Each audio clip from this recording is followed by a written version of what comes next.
Des représentants des forces armées maliennes, des mouvements rebelles, de la MUNISMA, de la MISMA et ceux de la médiation en visite à Kidal, dans la capitale des Ifoga. Ils ont fait une évaluation des checkpoints de la ville. Satisfaction totale des membres de la délégation. Le retour de la paix en bonne voie, disent-ils. La paix, oui, mais une paix bien structurée avec des projets de développement pour un Mali nouveau. C'est en cela que réfléchissent durant 2 jours les acteurs politiques, la société civile et les représentants du corps diplomatique. À l'issue des travaux, ils devront présenter un document contenant des propositions situant la responsabilité de tout Malien dans le processus de développement.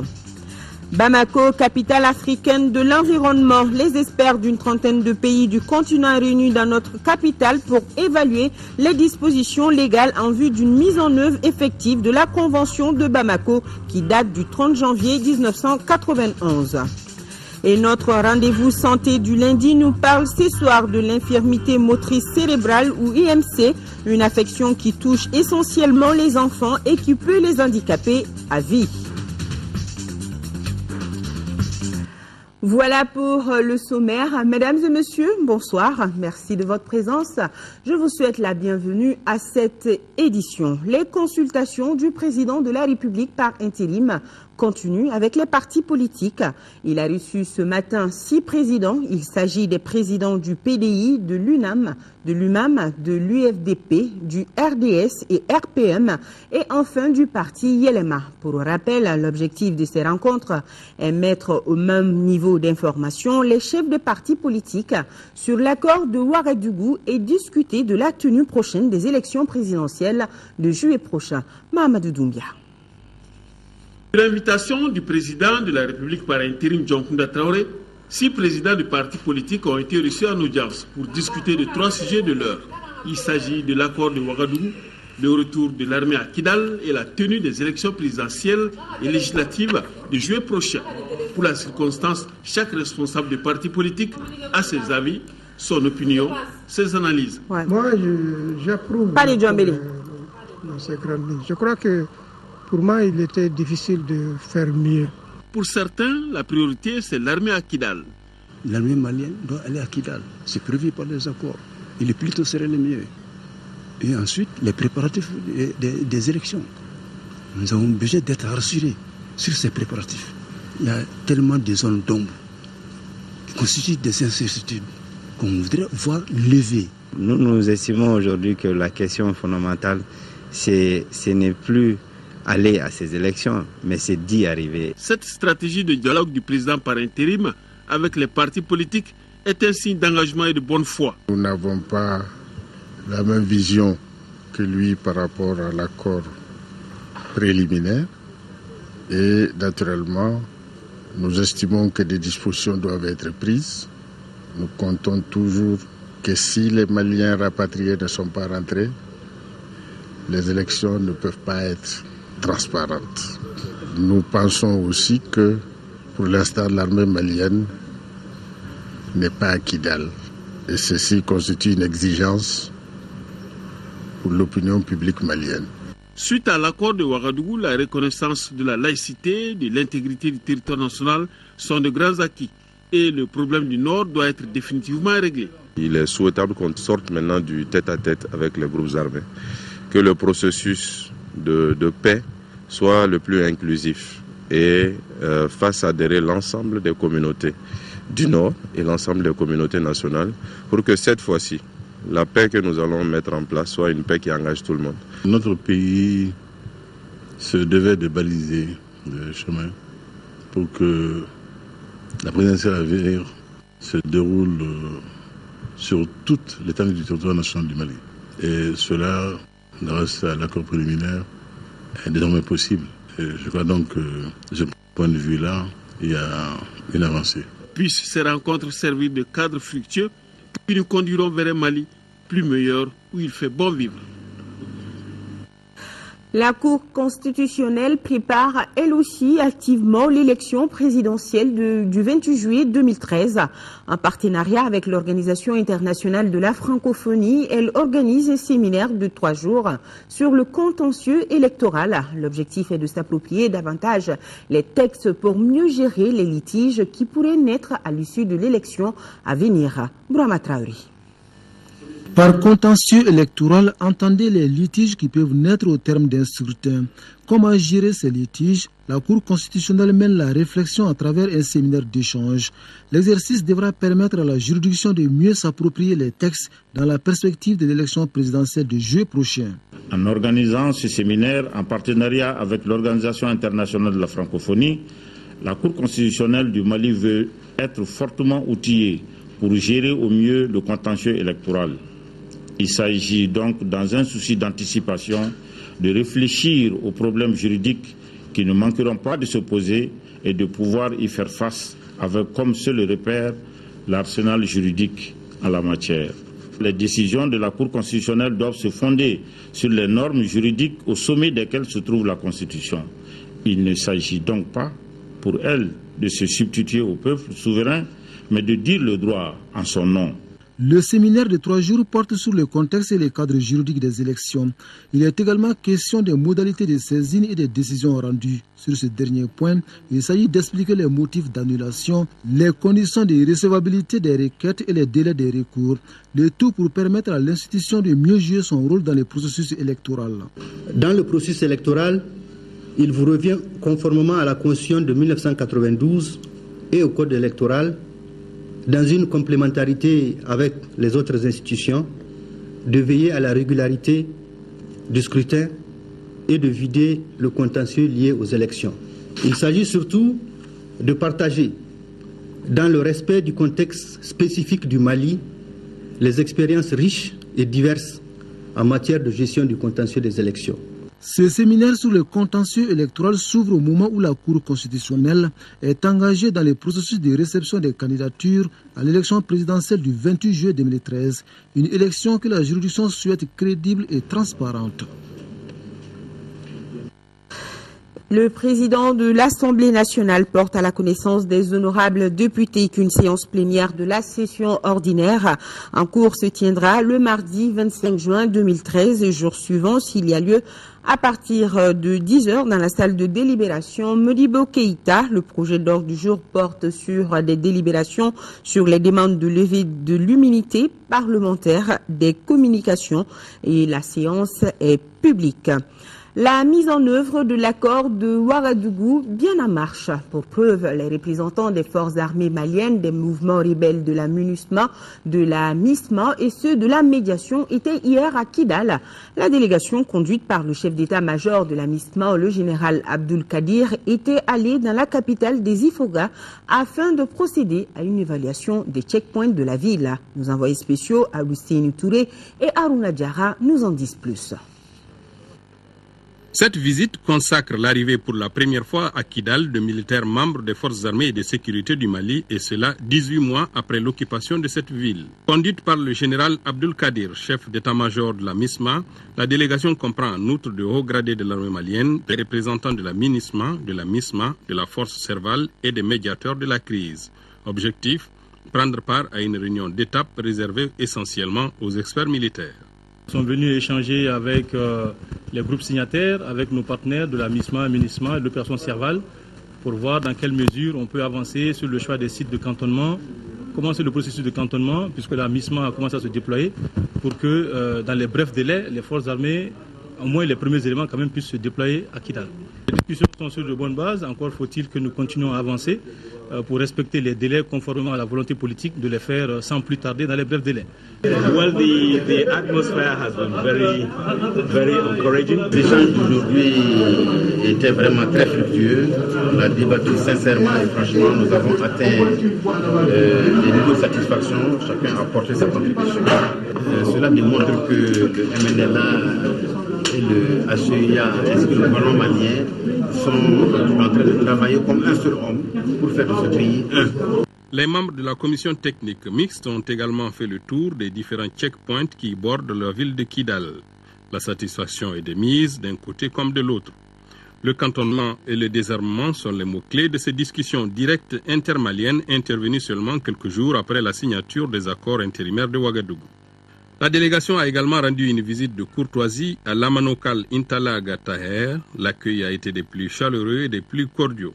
Intala a loué l'effort des uns et des autres pour parvenir à un accord entre Maliens. L'Amanokal a promis de mettre tout en œuvre pour aider à l'instauration d'une paix durable au Mali. Moralité, la paix se gagne de jour en jour et la tendance actuelle donne de l'espoir même aux plus sceptiques.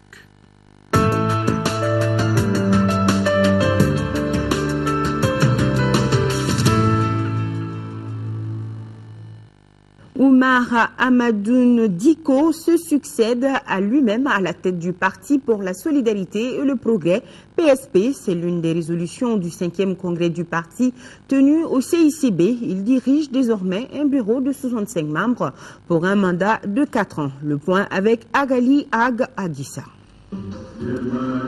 En prélude à l'élection présidentielle de juillet prochain, les partis politiques affûtent leurs armes pour mieux s'implanter et briguer la magistrature suprême du pays. C'est dans cette optique que les militants du Parti pour la solidarité et le progrès PSP ont pris d'assaut le Centre international de conférences de Bamako à la faveur du 5e congrès ordinaire de cette formation politique.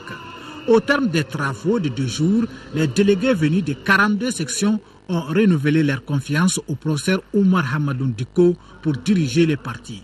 Il est à la tête d'un bureau de 65 membres pour un mandat de 4 ans. Les prochaines autorités sont interpellées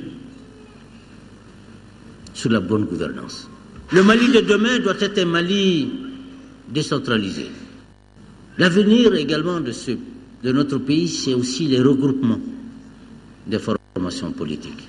Les progressistes ont incité les membres du bureau à adapter les objectifs du parti aux aspirations de la nouvelle génération et aux réalités du moment. Les militants ont réitéré leur reconnaissance aux pays amis qui n'ont ménagé aucun effort pour assister le Mali dans la situation difficile qu'il traverse.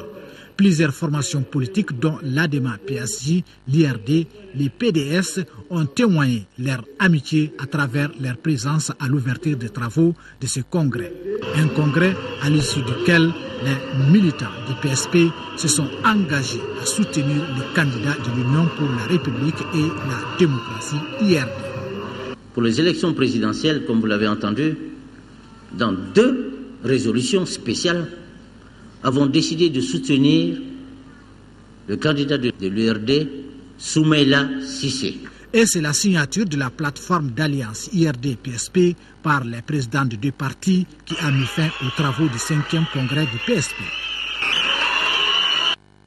Le Parti démocratique pour l'alternance et le renouveau, PEDAR MJCD, présente son candidat à l'élection présidentielle de juillet prochain. C'était lors d'une rencontre au cours de laquelle les membres du parti ont mis un accent particulier sur la participation des jeunes dans le développement du Mali. Mamadou Barayogo, reportage.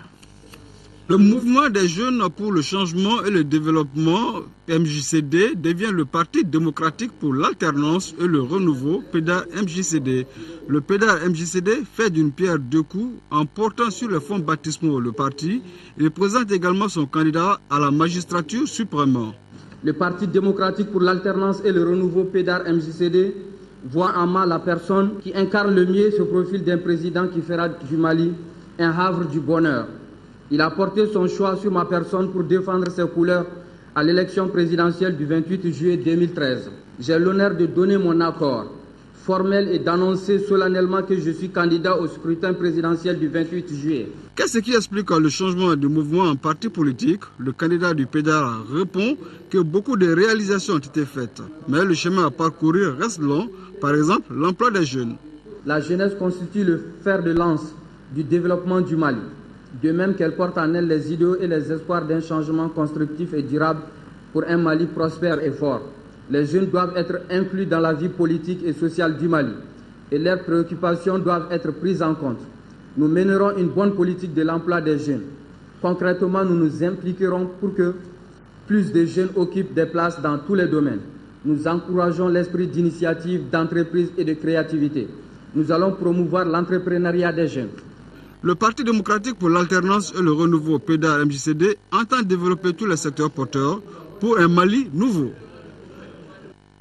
En 4e région, la jeunesse Adema PAIJ a tenu hier dimanche sa conférence régionale de section. Cette conférence qui a regroupé les membres du comité exécutif du parti de l'abeille et les responsables des sections des jeunes a été une occasion pour remobiliser les militants pour une participation massive aux échéances prochaines. Candice, la correspondance. Statutaire, la conférence régionale de la jeunesse Adema de Ségou aura été une occasion pour les militants à la base et les responsables du parti d'échanger sur les questions liées à la vie du parti, mais aussi sur le processus électoral dont l'un des enjeux majeurs demeure l'élection présidentielle du 28 juillet prochain. Par rapport à ce rendez-vous important, la jeunesse ségovienne en appelle à une participation citoyenne. Cela passe forcément par l'acquisition de la carte Nina. Tout ce que nous voulons de la jeunesse de Ségou, c'est une forte mobilisation pour les élections à venir. Et cette mobilisation se réalise après avoir enlevé les cartes Nina, qui sont très très importantes pour les élections de 2013 et les autres à venir. Même son de cloche du côté des structures du parti au niveau national. Camarades jeunes de Ségou, le constat est là. Nous avons toute l'impression que les jeunes ont pris leur destin en main. Il ne reste pour moi qu'au nom du Bureau national de la jeunesse Adema à vous mettre en mission chacun et chacune pour que vous alliez dans les familles, vous allez dans les villages, au marché, au pâturage, au jardin, dire aux militants, aux citoyens de Ségou de sortir et de se mobiliser et de voter massivement. Au nom du comité exécutif de l'ADEMA, je voudrais vraiment vous saluer, vous féliciter pour la grande mobilisation. Ceci demande de tout l'intérêt que vous portez au parti, de l'intérêt que vous portez aux élections à venir, de l'intérêt que vous portez à votre propre avenir. Des motions de soutien ont été adressées à Dioncounda Traoré et à son gouvernement. Les jeunes de Ségou ont réitéré leur détermination à œuvrer pour des élections libres, transparentes et apaisées. Signature d'un protocole d'adhésion officiel à Gao, des militants et militantes du PDS de la ville font désormais partie de la grande famille du Rassemblement pour le Mali, RPM. Drissa Kone nous fait le point.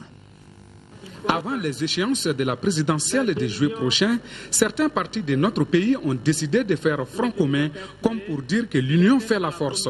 C'est ainsi que le programme de gestion du RPM en faveur du pays a séduit des militants et militantes de la région de Gao. Sans tarder, ils l'ont magnifié par la signature d'un protocole d'accord d'adhésion officielle au Rassemblement pour le Mali RPM. Je déclare solennellement en toute indépendance notre démission du PDS et notre adhésion au Rassemblement pour le Mali RPM.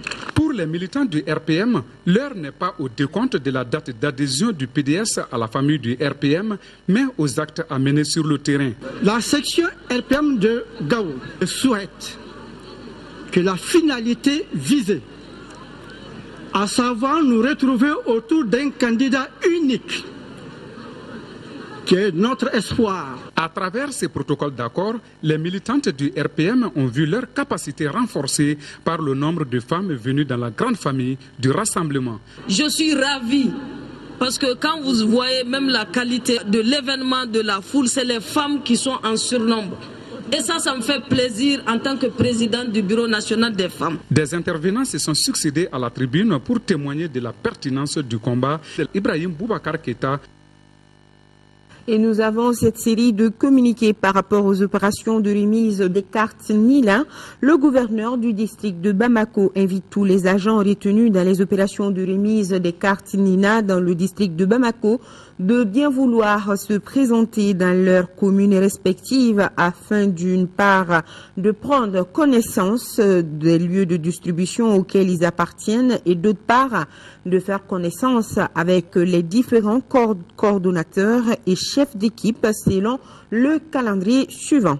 Mercredi 26 juin 2013, commune 1 de 9h à 11h, commune 2 de 11h à 14h, commune 3 de 15h à 17h.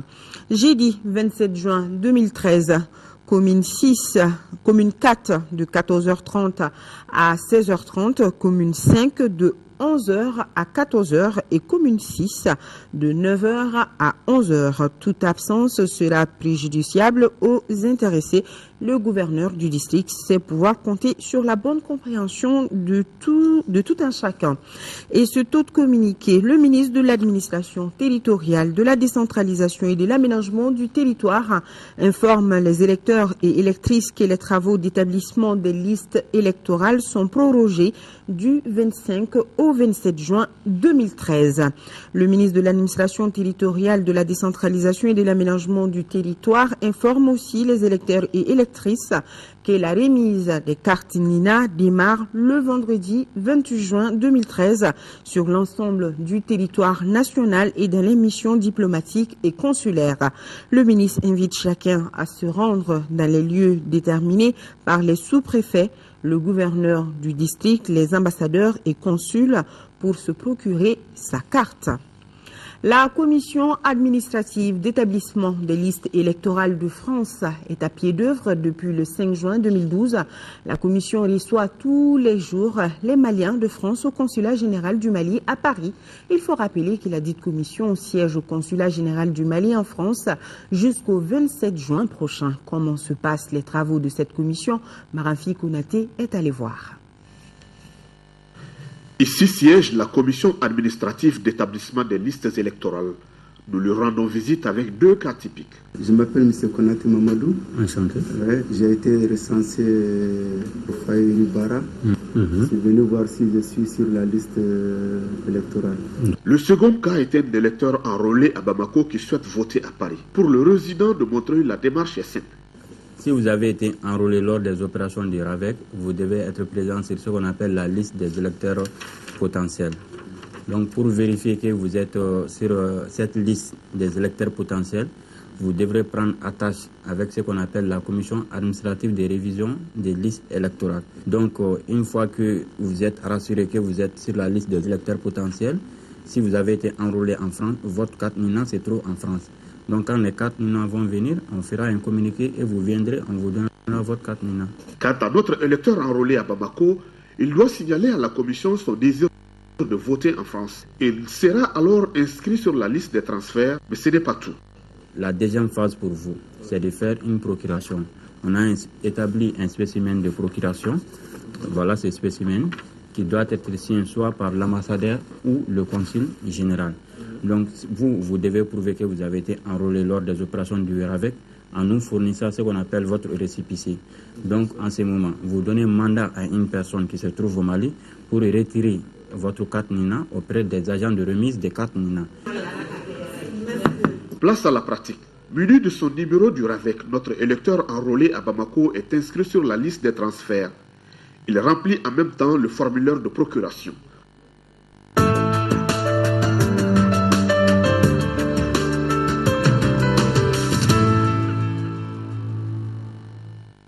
Depuis ce matin se tient une session de validation technique de l'étude d'évaluation des travaux restants du projet aéroport de Bamako. L'objectif de cette session est de partager avec la Banque islamique de développement et la partie malienne le rapport provisoire de la société canadienne chargée des travaux d'achèvement du projet aéroport. Garibou Pérou, compte rendu. Les travaux du projet de modernisation et d'extension de l'aéroport international Bamako-Sénou vont bientôt redémarrer. Arrêté en janvier 2012 suite à la crise, le gouvernement du Mali a mis en place en janvier dernier une mission d'achèvement du projet de l'aéroport. Cette session qui se tient dans ce contexte permettra d'évaluer et de valider l'étude technique des travaux restants du projet aéroport. Techniquement, d'un point de vue du bâtiment, c'est exactement à peu près où on l'a laissé. Donc, c'est vraiment des travaux architecturaux dans un premier temps. Et deuxièmement, les équipements. Donc, on était rendu à l'étape de poser, d'installer et de mettre en marche tous les équipements qui sont requis pour un aéroport. Pour l'achèvement des travaux, le Mali a formulé une requête de financement auprès de la Banque islamique de développement. Après l'expertise de la mission d'achèvement du projet de l'aéroport, ces travaux seront réalisés par Roche Group Conseil, une société canadienne. Pour ne pas être pris à défaut, parce qu'on a reçu une requête de gouvernement, on a fait une provision d'environ 40 millions de dollars. Donc, mais l'étude de justement qu'on vient de faire, la validation de cette étude-là, va nous permettre de fixer les coûts. Il s'agit de magnifier le début d'un processus d'achèvement du nouveau terminal passager de Bamako-Sénou et de ses infrastructures connexes qui, en réalité, contribueront durablement au désenclavement extérieur et au développement économique du Mali. La mission d'achèvement du projet de l'aéroport est rattachée à la primature. À l'issue des travaux, un programme détaillé sera élaboré et présenté par le groupe canadien. Programme qui devra doter les partenaires et la partie malienne des moyens d'évaluation sur les derniers coûts du financement des travaux du projet aéroport Bamako-Sénou. Les travaux de la deuxième session de la Grande Commission mixte de commerce, de coopération économique et technique Mali-Turquie ont pris fin à Ankara. Le du commerce et de l'industrie, Abdelkarim Konaté, a remis au nom du gouvernement du Mali un chèque de 100 millions de francs CFA à 200 commerçants détaillants de la région de Mopti, victimes de la crise sécuritaire. Cet élan de solidarité s'inscrit dans le cadre de la troisième phase du projet d'appui aux commerçants détaillants en bon partenariat avec la Banque malienne de solidarité. Correspondance Jules Sambou-Sissoko. Ce geste est le témoignage éloquent de l'engagement du gouvernement du Mali à travers le ministère du Commerce et de l'Industrie à apporter un appui et sa solidarité aux commerçants détaillants victimes de la crise sécuritaire dans la région de Mopti et membres du Centre régional de gestion agréé. L'opération spéciale de financement des commerçants détaillants de la région de Mopti concernera 200 bénéficiaires qui recevront chacun de la BMS SA un prêt de 500 000 francs CFA, soit un montant cumulé de 100 millions de francs CFA. Les heureux bénéficiaires de ces prêts proviennent des cercles de Douanza, Koro, Mopti, Tenenkou et Iwaru. Je vous invite à faire un bon usage de la somme afin de faire face aux échéances de remboursement convenues avec la BMS SA. Cet appui qui s'inscrit dans le cadre du projet d'appui aux commerçants détaillants va contribuer à la relance des micro-activités. C'est pourquoi le représentant des bénéficiaires et le président du centre de gestion agréé ont remercié les plus hautes autorités du Mali avant de promettre que les fonds remboursables en 2 ans seront utilisés à bon escient. Nous prenons l'engagement qu'un bon usage sera fait des fonds ainsi octroyés à travers le respect scrupuleux des différentes échéances de remboursement pour permettre aux nombreux adhérents qui attendent encore leur tour d'être financés. La BMS est la première banque à accompagner le projet d'appui aux commerçants détaillants et demeurera toujours aux côtés du département du commerce et de l'industrie dans sa lutte contre la pauvreté. Auparavant, le maire de la commune urbaine de Mopti avait salué le sens de cette cérémonie et le geste qui se poursuivra et s'étendra dans les mois à venir aux autres commerçants détaillants de la région de Mopti, victimes de la crise, a précisé le ministre. Et toujours à Mopti, ouverture ce lundi à la Cour d'appel des Assises au titre de l'année judiciaire 2012-2013. La session qui va durer 2 semaines porte sur 23 affaires avec 42 dossiers. Moustapha Doumbia. Il s'agit de la première session ordinaire de la Cour d'assises de Mopti au titre de l'année 2013. Une session qui a à son rôle 23 affaires pour 42 accusés. Les affaires concernent entre autres des cas de meurtre, de vols qualifiés, d'incendies volontaires, de détention illégale d'armes à feu et de tentatives de viol. On serait tenté de dire 23 affaires seulement. Mais ces 23 affaires ont au nombre des accusés qui peuvent égaler un rôle de 50 dossiers. Selon le procureur général près la Cour d'appel de Mopti, l'ouverture des assises est une opportunité pour les parquets de passer en revue certaines préoccupations de l'heure, notamment les crimes commis dans le nord du pays. Alfisseni Diop a aussi déploré la destruction de certains dossiers concernant les détenus de Tombouctou, Gao et Kidal transférés dans d'autres régions. La justice, toutefois, doit suivre son cours normal. Il est inadmissible de tolérer de nos jours au Mali une vieille nation pétrie de plus de 1000 ans d'histoire, une civilisation basée sur le dialogue permanent et la coexistence pacifique que certains continuent à recourir aux armes comme mode d'expression.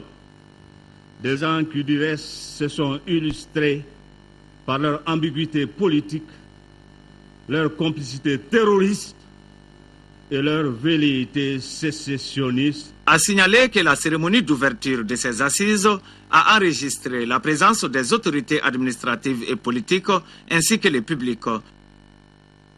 Lancement de la campagne agricole 2013-2014 de l'Office du Niger, c'était le week-end dernier. Cette année, il est attendu une production totale d'environ 738 000 tonnes de riz paddy. Les acteurs ont mis en exergue le système de riziculture intensif. Retrouvons notre correspondant à Ségou, Brahima Kone.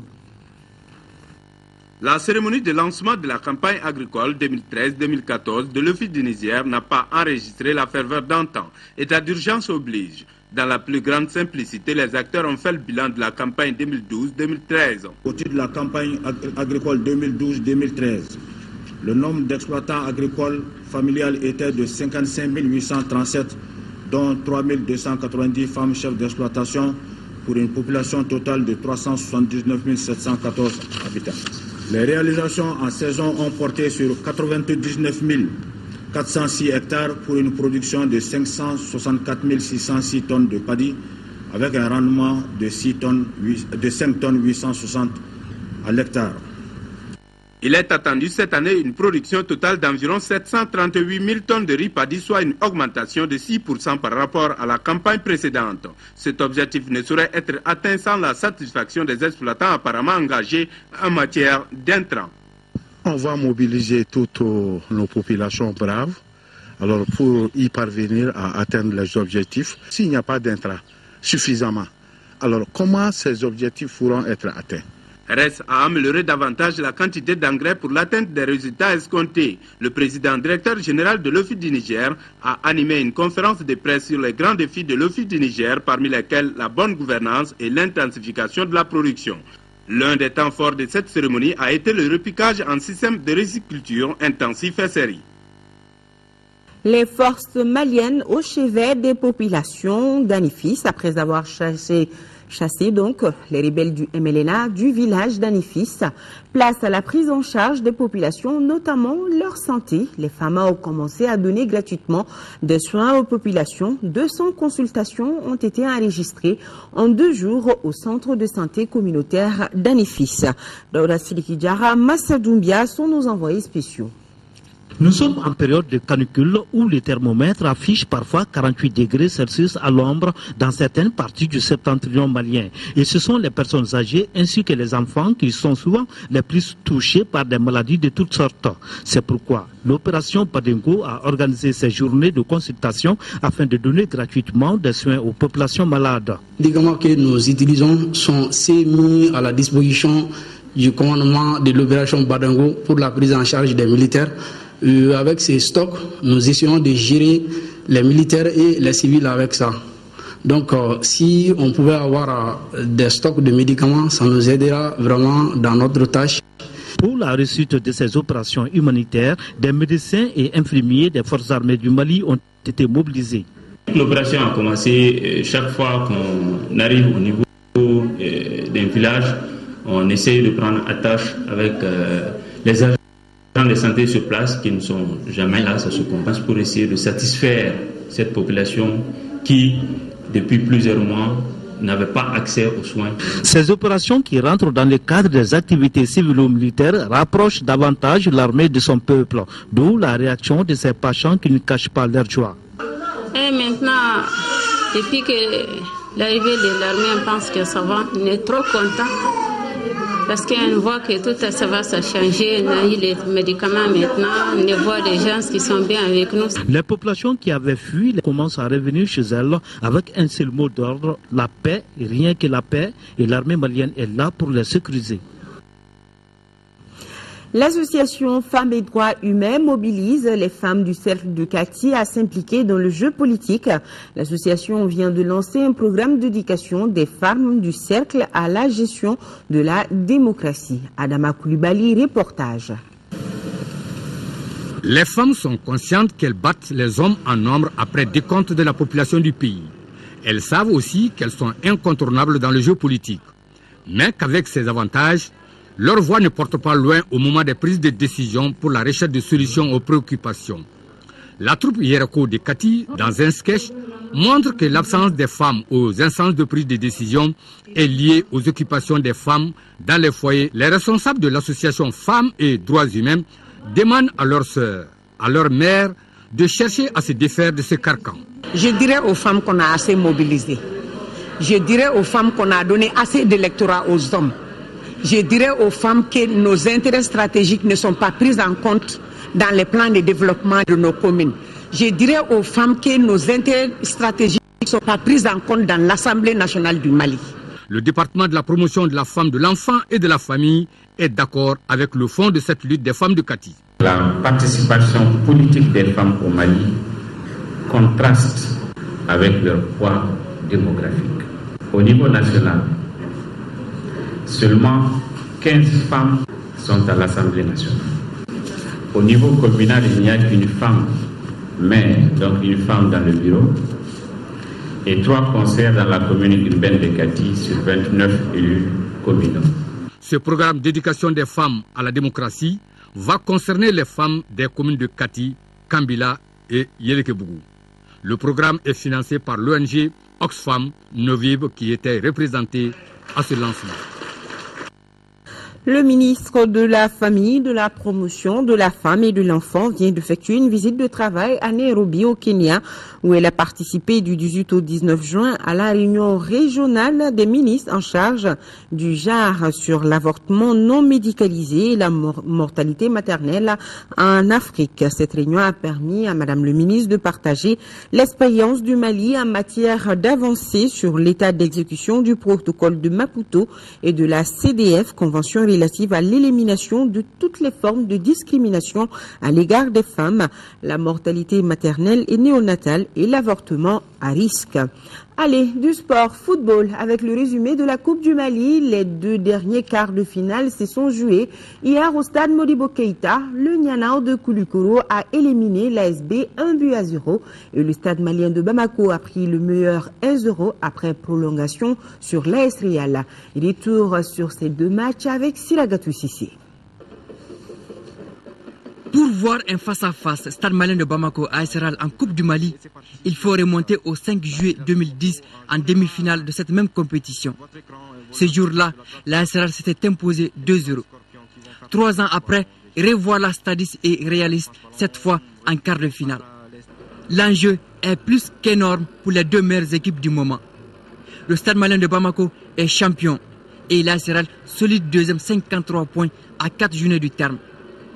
Ce quart de finale a été rude. Le gardien et capitaine Soumela Diakité, touché au menton suite à un contact avec Moussa Kone, est remplacé par Ibrahim Bosso Munkoro à la 37e minute.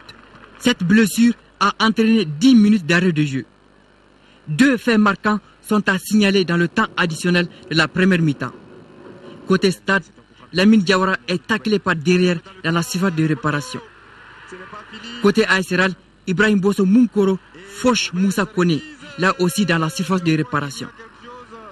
Aucune de ces fautes ne sera sifflée par l'arbitre international Mahamadou Keïta. La seconde mi-temps sera à son tour hachée. Les fautes s'enchaînent au même titre que les cartons. 10 jaunes et un rouge au total. On joue la 105e minute des prolongations. Mamadou Koulibaly du stade envoie une frappe en pleine lucarne. Almami Sogoba est battu. 1-0. Un but libérateur qui qualifie les Blancs du Stade malien de Bamako pour les demi-finales de la Coupe du Mali, 53e édition. Je remercie les bons dieux. Je pense que le match a été un peu difficile, mais par finir, on a pu tirer notre épingle du jeu. Bon, c'est le football, il fallait s'attendre à un match très difficile, vu notre position en championnat. On est une équipe à battre aujourd'hui, tout le monde veut nous battre. Bon, on est confronté à des problèmes à chaque match. Bon, on essaie d'être efficace. Bon, on n'a pas été très efficace, mais on a pu marquer le minimum. Dans le camp des Scorpions de l'AS Real, les joueurs et l'encadrement technique nous ont superbement dribblés lors de la séance d'interview. Le second quart de finale de la soirée, ASB Niana de Koulikoro, a été moins passionnant. Presque au bord de la relégation en division inférieure, l'ASB n'a que cette Coupe du Mali pour sauver sa saison. Le Niana de Koulikoro, assuré de maintien, veut aller loin. Un seul but a suffi au Koulikoroa, œuvre de Ismaël Silla sur penalty à la 44e minute. C'est d'ailleurs le score final. On est content parce qu'on a gagné. On a préparé ce match. C'est pourquoi on a joué l'autre jour contre le Djeliba. On n'a pas amené l'effectif au complet. Donc on a préparé ce match. On a gagné. Je félicite tous les joueurs et puis tous les dirigeants du Niana. Et on continue à préparer la demi-finale aussi. Vraiment, je suis vraiment déçu. Vu vraiment le jeu vraiment qu'on a produit, vraiment, si on n'a pas pu gagner ce match, vraiment, moi je pense que c'est vraiment un malheur vraiment qui frappe quand même à terre des garçons. Mais je pense bien que si on n'est pas quand même qualifié, on va se concentrer sur le championnat pour quand même se maintenir. Donc je pense que c'est ce que ça fait. Le Niana de Koulikoro, l'unique équipe régionale, disputera donc les demi-finales de la Coupe du Mali. La dernière, c'était en 2009. Voilà, de belles rencontres hier au stade Modibo Keïta. Et autre grand titre de ce journal avec notre chronique santé du jour qui porte sur l'infirmité motrice cérébrale ou IMC, une affection qui touche essentiellement les enfants et qui peut les handicaper à vie. Tenez-vous bien, sur 1000 enfants consultés au service de pédiatrie de l'hôpital Gabriel Touré, 300 à 350 le sont pour l'infirmité motrice. Et nombreux sont ceux qui gardent à vie un handicap sévère. Tchessera Dambélé et Karunga Konaté sont allés voir.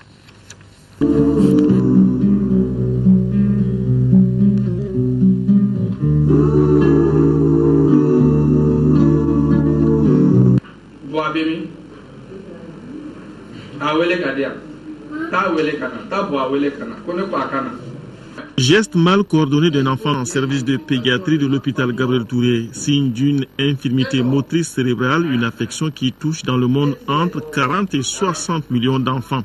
À l'hôpital Gabriel Touré de Bamako, 300 à 350 enfants sur 1000 consultés en pédiatrie le sont pour ce handicap et une forte proportion d'entre eux garderont un handicap sévère, principale manifestation de l'IMC. L'enfant à 3 mois, 5 mois, 6 mois n'arrive pas à tenir la tête. Pour ce qui est de la position assise, il ne peut pas s'asseoir. Arrivé à l'âge de marcher à 4 pattes, il ne peut pas marcher à 4 pattes. Arrivé à l'âge de la marche autonome, il ne peut pas les accueillir. Il fait tout en retard en somme. Toutes ces acquisitions sont en retard chez ces enfants-là. En dehors de la motricité, ces enfants vont avoir de grosses difficultés par rapport à la vision. Souvent, c'est les yeux qui dévient. Donc, ils ont des problèmes, des difficultés visuelles, même des difficultés à pouvoir identifier les lettres. Ils ont également des difficultés d'élocution. De grosses difficultés d'élocution, ce sont des enfants qui vont parler très en retard et quand ils parlent, c'est vraiment difficile à comprendre. Les statistiques disent également que 20% des cas d'IMC sont liés aux difficultés de l'accouchement. Mais la gamme de causes est plus large, infection avant, pendant, après la naissance et la liste n'est pas close. À l'origine de ça, une infection de la maman, une infection génitale qu'on appelle choria amniotite qui peut monter, pour être simple, et toucher l'enfant. Donc on les appelle nous des embryofétopathies. Et par rapport à ça, il y a la syphilis qui est possible, il y a la rubéole congénitale, la cytomégalo, toutes les infections avant la naissance qui peuvent survenir chez la mère peuvent être à l'origine d'une infection du système nerveux central et entraîner des lésions et être à l'origine de ce problème. En dehors de ça, il y a des pathologies de la maman elle-même, de la maman, les maladies de la mère comme le diabète, et qui sont des facteurs favorisants, mais pas des étiologies. L'absence de cri chez l'enfant qui naît est un des signes qui doivent alerter les parents dès la maternité. Les spécialistes nous disent que le plus grand problème au Mali, c'est la souffrance fœtale. Éviter à son enfant ce type de handicap demande une vigilance sur toute la ligne, à commencer par la surveillance des grossesses. Donc, une des mesures de prévention, c'est la surveillance de nos grossesses pour détecter les grossesses à risque et pour éviter justement qu'il y ait ces problèmes-là à un moment quelconque. D'autres mesures nous sont conseillées pour faire face aux problèmes d'hygiène de tous les jours. Il faut, par rapport à la méningite, vacciner. Par rapport au palis, assurer la prévention du paludisme et lutter contre les maladies diarrhéiques qui peuvent être source de déshydratation. Des mesures simples qui sont accessibles et qui permettent d'éviter une telle catastrophe, parce que réellement c'est une catastrophe. La prise en charge de l'infirmité motrice cérébrale commence par son diagnostic en pédiatrie, mais elle est surtout multidisciplinaire, impliquant neuropédiatres, kinésithérapeutes, orthopédistes, psychomotriciens, neurochirurgiens. Ici, dans de nombreux cas, on arrive à aider l'enfant à se scolariser, mais les grands défis restent nombreux au Mali.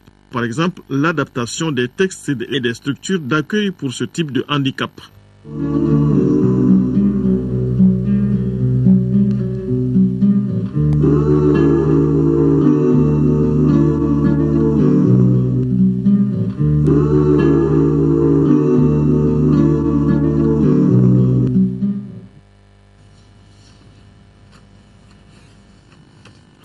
Voilà, la suite de ce journal, Mamadou Fatoroma Traoré n'est plus. L'ingénieur agronome à la retraite officier de l'Ordre national du Mali s'est éteint ce samedi chez lui à Lafiabougou. Il a été accompagné hier à sa dernière demeure. Nouhoum Sissogo a suivi le cortège funèbre.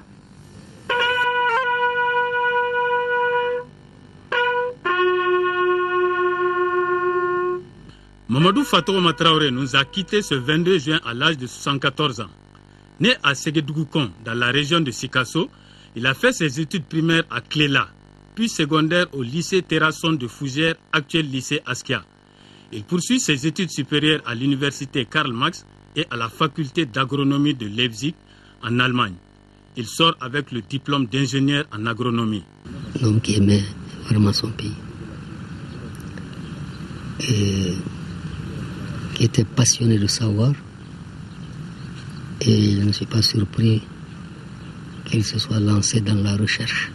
C'est une grande perte pour nous autres. Mamadou Fatoroma Traoré mettait de la rigueur dans tout ce qu'il faisait. Il a assuré une bonne éducation à sa postérité. Il était exigeant, vraiment sévère envers nous, vraiment pour que nous soyons ce que nous sommes aujourd'hui. Une personne très aimable, mais assez efficace quand même. Quand il demandait de faire quelque chose, on était tenu de le faire. Dans l'oraison funèbre, le représentant de la grande chancellerie des ordres nationaux dira que c'est un patriote engagé, homme de conviction, intègre et loyal. Ce qui lui a valu en 2005 le grade d'officier de l'ordre national. Il a occupé plusieurs fonctions, entre autres directeur de l'IER, membre du conseil d'administration de l'ICRISAT et de l'Institut du Sahel, conseiller technique au ministère de l'Agriculture avant de faire valoir ses droits à la retraite en 1998. Mamadou Fatoroma Traoré repose désormais au cimetière de Lafiabougou, laissant derrière lui une veuve, 4 enfants et plusieurs petits-fils. Que la terre lui soit légère. Amen. C'est tout pour ce 20h. Merci d'avoir suivi en notre compagnie. Les programmes de l'ERTM continuent. Pas de journal télévisé de formation ce soir. Vous retrouverez toute l'équipe demain soir après le journal de 20h pour une édition complète. Et l'émission Ligne de Front reçoit comme invité ce soir le lieutenant-colonel Suleiman Dambélé de la DIRPA. À suivre donc à partir de 21h30. Et vous aurez également question d'actualité. L'accord de Ouagadougou, il en sera question ce soir après ce journal. Tcheblin Dramé, émissaire spécial du président de la République par intérim aux négociations qui ont abouti à la signature du dit accord. C'est là l'invité d'une émission spéciale de questions d'actualité. Tcheblin Dramé est interrogé par Yaya Kounaté et Alexis Calambri du journal Les Échos, spéciale questions d'actualité. C'est juste après ce journal. Je vous invite aussi à faire un tour sur notre site web www.ortm.ml. À demain, merci à vous qui nous suivez de Kidal, c'est au nord du Mali. Bonsoir à tous.